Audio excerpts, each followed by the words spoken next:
Guys, let's see kung anong sasabihin ng sorting donut. You belong to Gryffindor!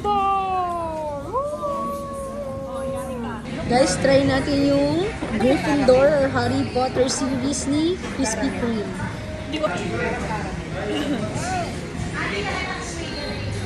Unang kagat?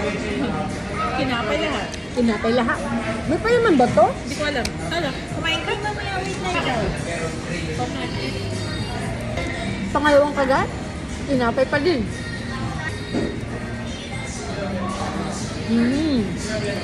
Pangatlong kagat? May palaman na. Pero ano to? Caramel. Caramel ba? Bisco! Oh! Bisco, yung nasa loob nitong Gryffindor. Ito ganun. Noodles plus donut. Carbs, no? Pero nung nagpulisak sa kanito, malala. Nakain ako dapat nila. O, ito yung toys. Toys yan, dear food. Toys.